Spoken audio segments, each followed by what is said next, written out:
있습니다. 주는 자가 복이 있다. 지난번 여러분들이 기도해 주셔서 제가 한국 방문을 잘 마치고 왔는데 20일 동안 3대 총회를 다 치르고 나서 한국 방문하면서 느낀 것이 한국에 가니까 모든 게 빨리빨리 되더라고요. 그래서 종합검진을 받았는데 3시간 동안에 머리부터 발끝까지 다 검사를 해서 결과를 다 받았어요. 그래서 그것도 A약점, B약점, C약점이 있더라고. 그래서 A는 정상 아주 좋고 B도 괜찮고 C는 다시 검사를 정밀 검사를 해야 된다는데 거의 다 A약점, A약점을 받았어요. 받고 건강히. C는 이제 조금 더 검사를 해야 된다는 거. 지난번에 제가 몸이 좀 쓰러졌던 것을 이렇게 봤는데, 그 결과는 거의 없는데, 약간 동맥경화 그런 증상이 좀 있다고 그런 결과를 받았습니다. 아무튼 우리나라가 참 대단한 것 같아요. 미국에서는 그런 결과를 받으려면은 몇 년 걸릴 수도 있는데 참 우리나라 특징은 빨리빨리 못하면은 다 퇴출당하는 거예요. 그래서 일하는데도 빨리빨리 잘하면은 다 올라가고 느릿느릿하면은 다음에 오라고 그렇게 다 나아갈 것 같아요. 또 KTX도 타봤지만은 얼마나 빠른지 몰라요. 그래서 그리고 한국은 그냥 멀지 않으니까 그냥 아침에 또 출발해서 점심에 가서 저녁 먹고 또 올라오고 이렇게 하루로 다 하게 되는데 아파트도 또 많고 그렇게 됐습니다. 그런데 여기는 꽃가루가 심한데 거기는 황사가 심해서 산이 이렇게 아파트 때문에 산도 안 보이고 그 황사 때문에 산도 안 보여요. 그 아름다운 산들이 참 그런 면들이 있었는데 아무튼 방문하면서 느낀 거는 또 총회를 하기 때문에 전부 부페 식당이잖아요. 굉장히 비쌉니다. 막 14만 원 1인분에 20만 원 이러는데 그거 다 먹지도 못하는데 그거 싸가지도 못해요. 싸가지도 못하고 그러니까 참 너무 낭비가 심한 게 아닌가 그런 생각을 하기도 했습니다. 아무튼 여러분들이 기도해 주셔서 잘 다녀왔고 또 주님의 은혜 가운데 지내게 돼서 감사드립니다. 오늘 본문은 우리 바울의 그런 사도행전 기록이 있습니다. 제3차 전도여행을 마치고 밀레도에서 에베소 장로들에게 고별 설교를 한 내용입니다. 그래서 사도 바울은 동족과 이방인에게 복음을 전하며 자신을 불태우는 그런 생활의 모습이 나타나는데 그 전도자 사도 바울의 모습이 우리 그리스도인들에게 모범이 되는 그런 말씀이기 때문에 같이 나누고 은혜를 받고자 합니다. 첫째로 한번 다 같이 따라해 보겠습니다. 물질을 탐하지 않는 사람. 사도 바울은 어떤 사람인가? 여기 성경의 본문에 보면 내가 아무의 은이나 금이나 의복을 탐하지 아니하였고 그런 말씀이 기록됐습니다. 이번에 제가 전주 바울 교회에 가서 금요 기도회를 인도했는데 어떤 권사님이 은혜를 받으셨대요.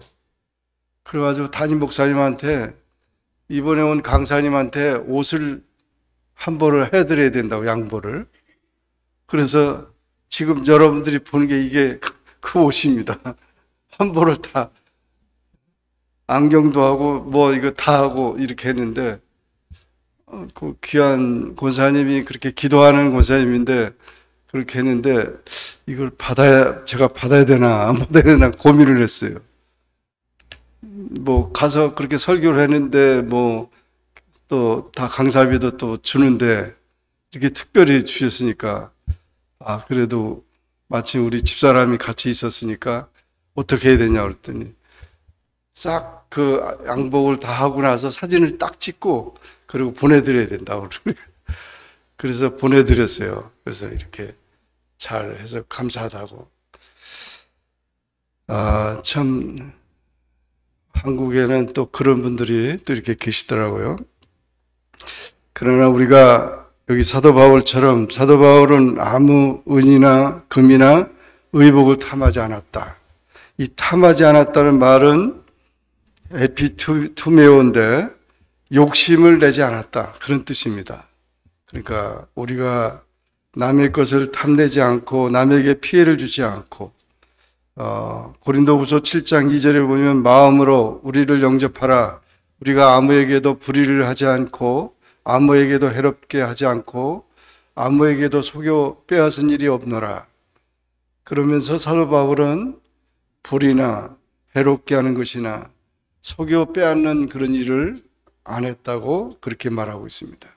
고린도후서 11장 9절에도 또 내가 너희에게 있어 용도가 부족하되 아무에게도 누를 끼치지 아니함은 마게도냐에서 온 형제들이 나의 부족한 것을 보충하였습니다. 내가 모든 일에 너희에게 폐를 끼치지 않기 위하여 스스로 조심하였거니와 또 조심하리라. 전도자로서 복음을 전하는데 필요한 것들이 많이 있겠죠. 근데 그런 것들을 다 부족한 것을 형제들이 채워줬기 때문에 부족한 것이 없었다. 그런 얘기를 하고 있습니다. 고린도후서 12장 17절에도 내가 너희에게 보낸 자 중에 누구로 너희의 일을 취하더냐. 그래서 사람을 이용하거나 그렇게 한 적이 없다고 사도 바울은 고백하고 있습니다. 이와 같은 모습은 바울의 청렴 결백한 그런 모습입니다. 지도자의 생활은 탐심을 물리쳐야 합니다. 오늘날 자본주의 사회에서 가장 큰 문제가 되는 것은 물질 문제입니다. 세상 사람들은 물질을 목표로 하고 살고 있습니다. 물질에 대해서 깨끗한 양심을 유지해야 합니다. 디모데전서 6장 10절에 보면 돈을 사랑함이 일만하게 뿌리가 되나니 이것을 사모하는 자들이 미혹을 받아 믿음에서 떠나 많은 근심으로써 자기를 찔렀도다 그랬습니다. 세상에 많은 타락된 모습이나 또 범죄자들을 보면 다 돈 문제하고 관계되어 있어요. 그래서 물욕 때문에 범죄한 자 성경에도 보면 아간이 여리고성에서 자기가 자기 욕심을 채우려다가 그 가족이 다 망한 말씀이 기록됐죠. 가룟 유다는 예수님의 제자임에도 불구하고 이 물질을 탐하다가 결국 자살하고 말았고요. 아나니와 삽비라는 초대교회 성도지만 성령을 속이면서 물질에 대해서 거짓말하다가 두 부부가 다 저주를 받아 죽음을 당했습니다. 물욕은 평안을 빼앗아가고 근심과 걱정을 가져다 줍니다. 사람의 참 행복이 물질을 구함에 있지 않습니다. 하나님의 나라와 하나님의 의를 구함에 있습니다. 세상을 향한 정욕을 끊어버리고 오직 예수 그리스도와 이웃을 위해 살아야 합니다. 하나님과 사랑 앞에서 부끄러움이 없어야 합니다. 그러므로 우리는 이 물질 문제는 굉장히 참 중요합니다. 그것이 우리의 영혼을 미혹하게 하고 또 우리를 타락하게 만들 수 있다는 사실을 기억하고 항상 이 물질 문제에 대해서 깨끗한 자가 되어야 합니다. 어떤 사람은 지나다가 뭘 이렇게 하나 돈보따리를 발견했는데 1억 원이 들었대요. 그래서 이 사람이 내가 이렇게 그동안 돈이 없어 쫄쫄 힘들었는데 하나님이 나에게 이렇게 복을 주셔서 이 돈보따리가 내 앞에 있다고 이렇게 생각하는 사람은 잘못된 생각이죠. 그것을 잃어버린 사람은 얼마나 안타깝겠어요. 그러니까 정직하게 이 물질 문제에 대해서는 정직하고 깨끗하게 살아가야 되지, 그렇지 않으면 그 물질이 그를 타락하게 만든다는 사실을 기억하고, 우리 그리스도인들은 사도 바울과 같이 물질을 탐하지 않는다. 돈이 쫓아와야지 내가 돈을 따라가면 안 된다. 그러니까 항상 하나님의 은혜로 살아가는 그런 삶이 되고, 그 돈 하다가 정신이 돌아버리는 사람이 돼서는 안 되고, 오직 깨끗한 양심을 가지고 살아가는 우리 모두가 되기를 주의 이름으로 축원합니다. 두 번째로 다 같이 따라하겠습니다. 제 손으로 필요를 채우는 사람. 여기 34절 말씀해 보니까 너희 아는 바에 이 손으로 나와 내 동행들의 쓰는 것을 당하여 그랬습니다. 바울은 자신이 쓸 것을 자급자족했습니다. 유대 랍비들은 율법 공부도 열심히 하지만 자기가 자활할 수 있는 기술을 배웠습니다. 그래서 사도 바울도 양털로 짜는 그 장막, 그 텐트 만드는 그런 직업을 가지고 있었습니다. 사도행전 18장 3절에 보면 업이 같음으로 함께 거하여 일을 하나 그 업은 장막을 만드는 것이더라. 바울은 스스로 노력으로 자기의 생계를 꾸려갔으며 수고함 없이 무엇이든지 얻으려 하지 않았습니다. 그래서 전도자로서 살아갔지만 그냥 자기가 또 천막, 지금으로 말하면 건축업이나 마찬가지죠. 그런 천막을 만들어서 팔아서 그 돈을 가지고 선교비를 쓰고 자기 생활을 했다는 것입니다. 물론 교회의 도움도 받았죠. 이 빌립보 교회의 도움이라든지 마게도냐 교회의 도움도 받아서 생활하긴 했지만, 그러나 그런 제 손으로 자기 필요를 채우는 그런 삶을 우선적으로 했다는 것입니다. 에베소 4장 28절에도 보면 도둑질하는 자는 다시 도둑질하지 말고 돌이켜 빈궁한 자에게 구제할 것이 있기 위하여 제 손으로 수고하여 선한 일을 하라 그랬습니다. 사람이 살아가면서 일하지 않고 그냥 공짜로 그냥 아무것도 땀 흘리지 않고 얻는 것이 그게 복인 줄 생각하는데 그건 복이 아닙니다. 저주지. 그래서 그런 말이 있잖아요. 우유 배달하는 아줌마가 우유 먹는 사람보다 더 건강하다고. 우유 배달을 하려고 막 열심히 이 집 저 집 다니면서 배달하니까 더 건강하고 고르니까 우유 마시는 사람보다도 더 건강하다. 우리가 이와 같이 일하면서 우리가 건강을 찾아야 되고 일하면서 우리가 살아가야 되지, 뭐 공짜로 주는 거 있다고 해서 막 그렇게 좋아하면 안 됩니다. 사도 바울은 제 손으로 수고하는 것, 수고하는 필요를 채우는 그런 사람이었던 것을 우리가 기억하고, 열심히 일하는 사람들이 열심히 일하면서 또 더 좋은 기회가 주어지고 또 일하는 가운데 보람을 느끼는 그런 삶이 되어야 합니다. 오늘날 정말 우리 이 삶은 너무 풍족한데 문제가 있는 거 아니에요? 지금 너무 풍족하니까. 한국에 갔더니 다들 그냥 뚱뚱한 사람이 하나도 없더라고요. 그래서 이게 웬일인가 그랬더니 맨날 먹고 운동하는 거예요. 맨날 먹고 운동하는. 아주 그 습관적으로 그렇게 돼요. 그런데 이렇게 우리가 많은 것을 먹으면서 많은 것을 소유하면서 그것이 허비가 되지 않으면 결국 그것이 우리의 건강을 어렵게 만들기도 한다는 것입니다. 사도 바울처럼 정말 수고하는 자, 땀 흘리는 자, 열심히 일하는 자, 그런 삶이 되시기를 주의 이름으로 축원합니다. 마지막으로 다 같이 따라하겠습니다. 도와주는 사람. 35절에 보니까 범사에 너희에게 모범을 보였노니 곧 이같이 수고하여 약한 사람을 돕고 또 주 예수 친히 말씀하신 바 주는 것이 받는 것보다 복이 있다 하심을 기억하여야 할지니라. 사도 바울이 말했는데 자기는 이렇게 살면서 모본을 보이기를 힘썼다. 그런 얘기를 했습니다. 사도 바울은 주님을 닮기 위해 노력했고 또 여러분들도 나를 닮으라고 그렇게 말한 것입니다.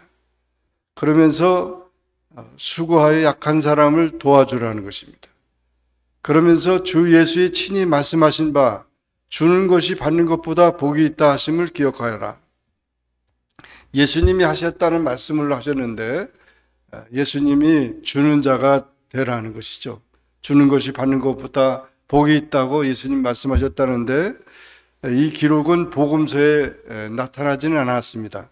그러나 예수님이 분명히 말씀하신 거기 때문에 기록이 된 거죠. 구전으로 내려오는 것도 있어요. 그러니까 구전, 그러니까 기록된 말씀도 있지만 기록되지 않는 구전으로 내려오는 그런 말씀이 바로 이 말씀입니다. 누가복음 6장 38절에 보면 예수님이 하신 말씀이 이런 말씀이 있어요. 주라 그리하면 너에게 줄 것이니 곧 후이되어 누르고 흔들어 넘치도록 하여 너에게 안겨주리라. 너희 헤아리는 그 헤아림으로 너희도 헤아림을 도로 받을 것이니라. 정말 이와 같이 주는 자가 복이 있다고 예수님이 말씀하셨는데 어떻게 나눠주는 사람이 복이 있어요? 받은 사람이 복이 있지? 생각해 보면 이렇게 주는데 내가 가진 것 다 나눠주는데 내 거는 하나도 없는데 다 나눠두면은 뭐가 복이 있냐고요. 받는 사람이 복이 있죠. 근데 예수님은 그렇게 말씀하지 않았다는 거죠. 주라는 거죠. 우리가 주는 자는 되어 누르고 흐드러 넘치도록 너에게 안겨주리라 했는데 우리의 삶은 정말 주는 삶이 바로 하나님으로부터 우리는 또 은혜를 받고 하나님으로부터 축복을 받는 그런 통로가 된다는 사실을 말해준 것입니다. 타인에게 자비와 관용을 베풀어야 자기도 그런 대우를 받을 것이라는 의미인 것입니다. 자비는 온전을 의미하며 하나님을 본받으며 하나님 뜻대로 사는 것을 말합니다. 예수님의 철저한 사랑의 명령인 것입니다. 그래서 이것은 주는 자의 삶은 결국 사랑의 삶 속에서 나오는 것이라는 거죠. 사랑하면은 아무것도 아까운 것이 없죠. 그렇죠? 사랑하면 아무것도 안 거. 모든 것을 다 줘도 사랑하는 사람의 관계에서는 아까운 것이 없는 것입니다. 그래서 예수님께서는 요한복음 13장 34절에 새 계명을 너희에게 주노니 서로 사랑하라. 내가 너희를 사랑하는 것 같이 너희도 서로 사랑하라. 이렇게 말씀하셨는데 여기 새 계명이라는 말이 서로 사랑하라는 말입니다. 구약에도 옛 계명에도 사랑이라는 말, 이웃을 도와주라는 말 이런 말들이 많이 있어요. 근데 왜 여기 새 계명이라고 했을까? 새 계명이라고 했다는 것은 그 사랑의 그 표준이 예수님, 내가 한 것 같이, 내가 사랑한 것 같이 너희도 사랑하라는 것입니다. 구약하고 그것이 다른 것이에요. 옛 계명하고. 그래서 이와 같이 서로 사랑하라는 그 자체가 새 계명인데 그것은 그리스도의 제자들의 특징이고 참 교회의 특징인 것입니다. 이 말은 굉장히 중요한 말씀이에요. 그러니까 사랑이 없는 그 교회는 참 교회의 모습이 아니라는 거죠. 사랑이 없는 그 제자의 모습은 예수님의 참 제자가 아니라는 것이죠. 이것이 매우 귀중한 일입니다. 우리는 이 사람의 관계라든지 또 가정에서 모든 삶 속에서 이 하나님의 사랑이 없는 그런 삶은 정말 참 교회나 참 제자의 모습이 아니라는 것이 볼 때 이 사랑의 그 모습이 식어지지 않아야 합니다. 너희가 차든지 덮든지 해라. 미지근하면 내가 토해내버린다고 예수님 말씀하셨잖아요. 그러니까 정말 미지근한 상태가 돼서는 안 되고 또 차든지 덮든지 해라. 그렇게 말씀하신 것을 우리가 보면은 정말 이 사랑의 요소가 매우 귀중하다는 것을 우리는 잊지 말아야 됩니다. 항상 약한 사람을 돕고 베푸는 생활을 해야 된다는 것입니다. 고린도전서 4장 16절 그러므로 내가 너희에게 권하노니 너희는 나를 본받는 자가 되라. 데살로니가 전서 5장 14절에 또 형제들아 너희를 권면하노니 규모 없는 자들을 권계하며 마음이 약한 자들을 안위하고 힘이 없는 자들을 붙들어주며 모든 사람에 대하여 오래 참으라는 것입니다.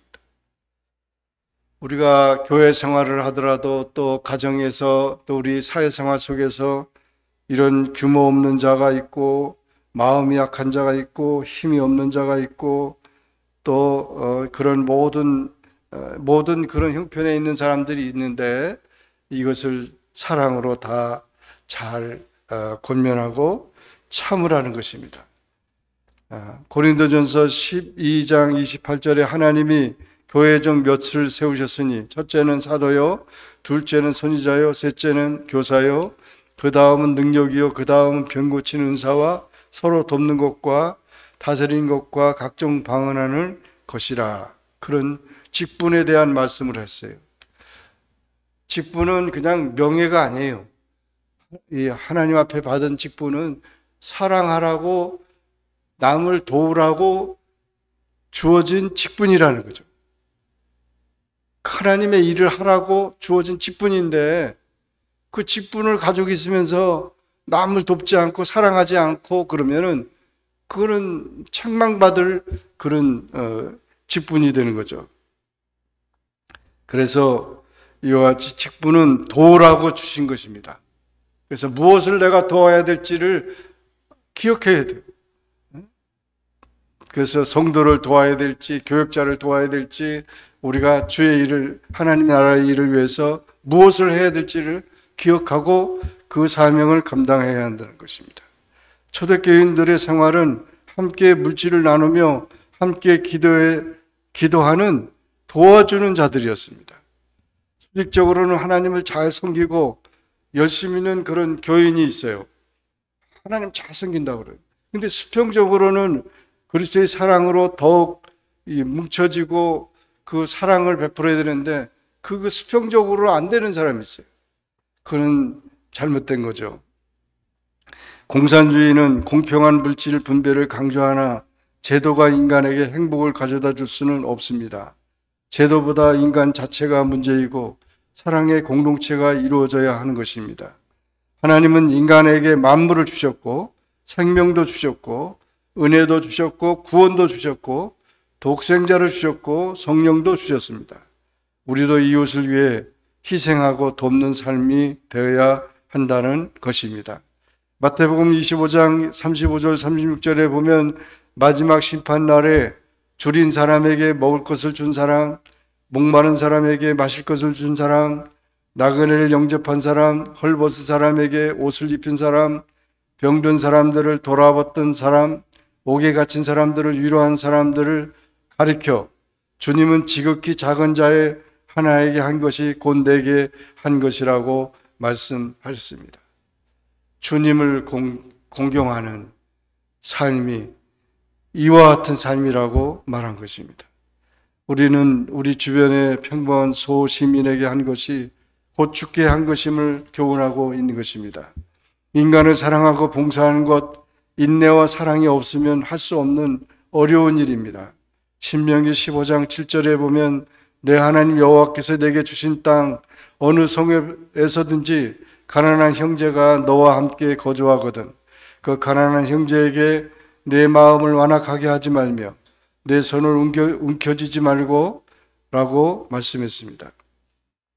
도움이 필요한 이웃에게 대하여 마음을 여는 것이 주님이 원하신다고 교회와 성도들이 사랑을 실천하는 출발임을 알 수 있습니다. 가난한 자를 도와야 합니다. 그러므로 우리가 마음을 열어야 합니다.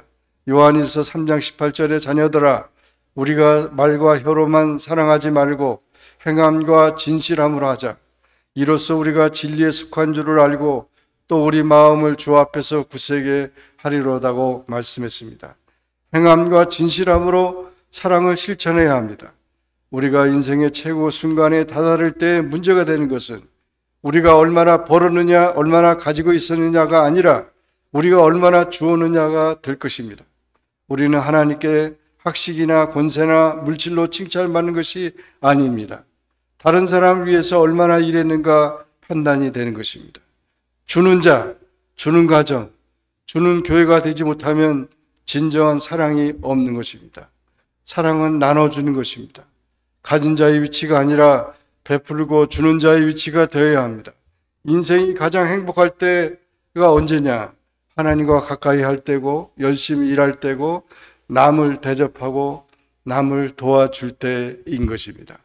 신명기 15장 10절 너는 반드시 그에게 줄 것이요 줄 때에는 아끼는 마음을 품지 말 것이니라. 이로 말미암아 내 하나님 여호와께서 내가 하는 모든 일과 내 손이 닿는 모든 일에 내게 복을 주시리라 했습니다. 이와 같이 정말 우리 어렵고 힘든 가난한 형제들을 사랑하며 힘을 다해 그를 도울 때 하나님이 복을 주신다고 한 것입니다. 우리는 다 하나님의 것입니다. 빈손으로 왔다가 빈손으로 갑니다. 어떤 기자가 8일은 상위 군인에게 물었습니다. 당신은 이 전쟁에서 팔을 잃어버렸군요. 그렇게 말하니까 이 상위 군인이 아닙니다. 나는 팔을 잃어버린 것이 아니라 나라를 위해서 내 조국을 위해서 팔을 바쳤습니다. 그렇게 말했습니다. 사람들은 곱셈을 좋아합니다. 나눗셈을 잘해야 합니다. 여러분 오병이어 기적을 보면 그 작은 아이의 한 도시락이 5,000명을 먹이고 남자만 5,000명을 먹이고 12광주리를 남기는 그런 말씀을 우리가 읽을 때 그것이 바로 우리 신앙인들의 삶이라는 거죠. 어떻게 오병이어가 도시락 하나, 어린아이 도시락이 5,000명을 먹이냐고요. 그런 기적 같은 삶이 그게 하나님이 하시는 일이니까 기적이잖아요. 그래서 나눌 때 바로 그런 기적이 일어났다는 것이죠. 슬픔을 나누면 가벼워지고 기쁨을 나누면 나눌수록 커집니다. 남을 행복되게 할 수 있는 사람만이 또한 행복을 얻습니다.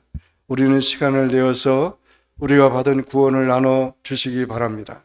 우리가 깨달은 진리의 말씀을 나누시길 바랍니다. 가난하고 병든 자를 찾아가서 기도해 주시기 바랍니다. 내가 가지고 있는 작은 것이라도 서로 나누고 사랑과 은혜와 축복을 나누면서 행복하고 기쁜 날을 보내시기를 주의 이름으로 축원합니다. 기도하겠습니다. 사랑의 주님 감사합니다. 오늘도 주님 앞에 나와 기도하게 하시고 주의 말씀과 또 주의 이제 음성을 듣게 하시니 감사합니다. 이제 주는 자가 되라 말씀하신 것처럼 사도 바울의 모범을 보이고 또 주님이 하신 그 말씀을 기억하며 우리의 삶 속에서도 사랑의 이와 같은 삶이 이제 늘 일어나서 주님이 기억하고 주님이 기뻐하는 우리 가정과 교회가 되고 우리의 삶이 될 수 있게 도와주시옵소서. 예수님의 이름으로 간절히 기도하옵나이다. 아멘. This time Lord's Supper 성찬 예식을 거행하겠습니다. 이승학 장로님과 김한호 전사님 나오시기 바랍니다.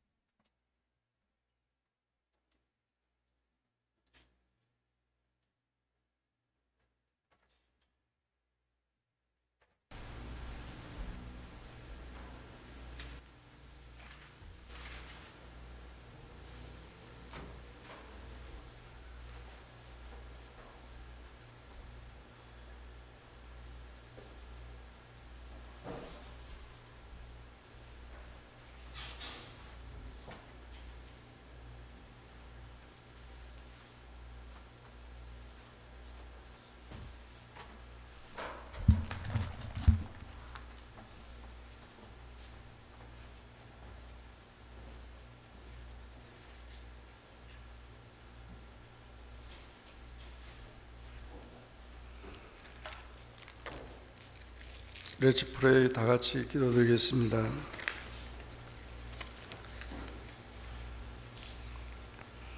주님께서 사랑으로 허락하신 성찬을 나눕니다. 우리의 마음의 문을 열어주시고 주님의 임재를 경험하는 귀한 시간이 될 수 있도록 축복하여 주시옵소서. 이 시간 저희들이 성찬을 나눌 때 성령께서 함께 하시어 주님의 은혜를 경험하게 하시옵소서.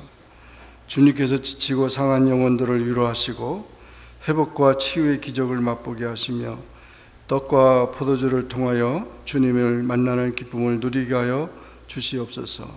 천국의 잔치와 부활의 기쁨을 누릴 수 있도록 이 시간 여기 모인 우리 모두를 축복하여 주시옵소서. 예수님의 이름으로 기도하옵나이다. 아멘.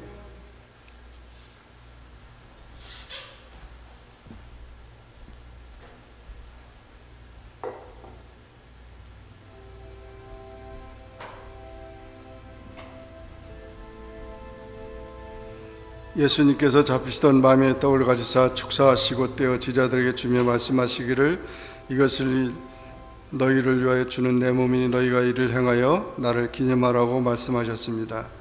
식후에 또한 그와 같이 잔을 가지고 축사하시고 제자들에게 주며 말씀하시기를 이 잔은 죄사함을 얻게 하려고 너희와 많은 사람들이 죄를 위하여 흘리는 나의 새 언약의 피니 이것을 행하실 때마다 나를 기념하라고 말씀하셨습니다. 이제 세례 받으신 분들은 받으시고 잠깐 기다리시기 바랍니다.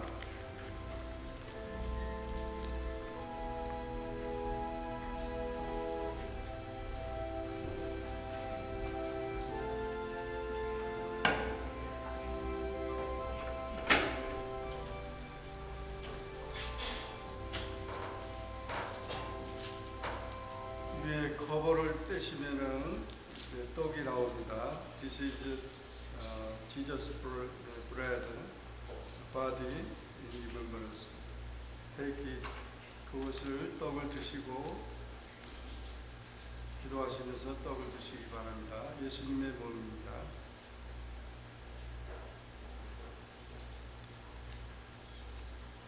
두 번째 커버를 벗기시면은 잔이 나옵니다. 이것은 예수님의 피입니다. 기도하시면서 드시기 바랍니다. This is Jesus' blood in remembrance. Drink it.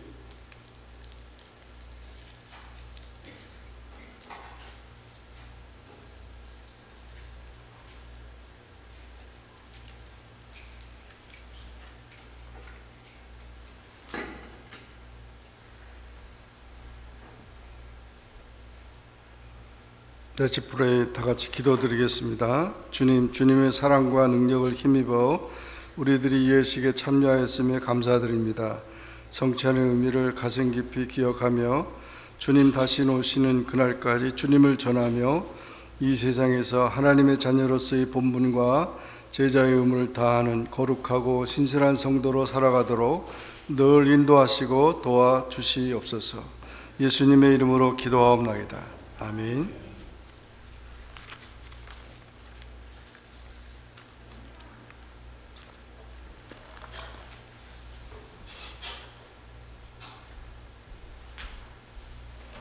같이 자리에 일어나셔서 찬송가 518장 찬양하도록 하겠습니다. Please stand up in number 368.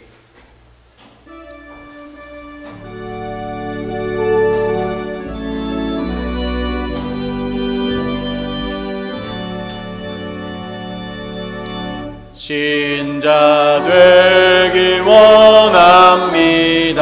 진심으로 신자 되기 원합니다.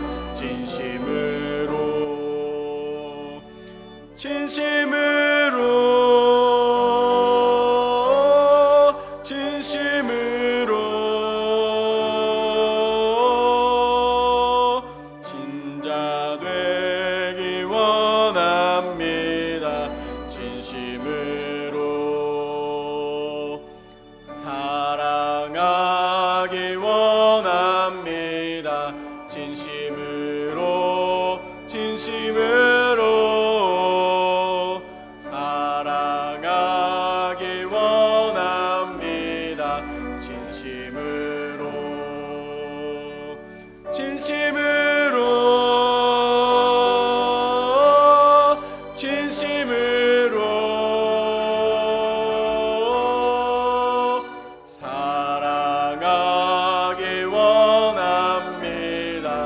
진심으로 거룩하기 원합니다. 진심으로 거룩하기 원합니다.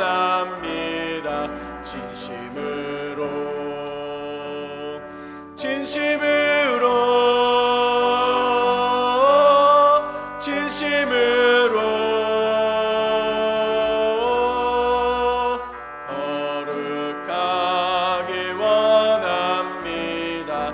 진심으로 예수 닮기 원합니다. 진심으로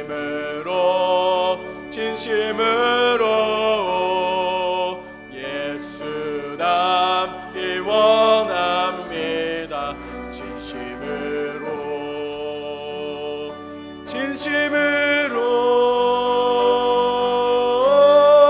진심으로 예수 닮기 원합니다.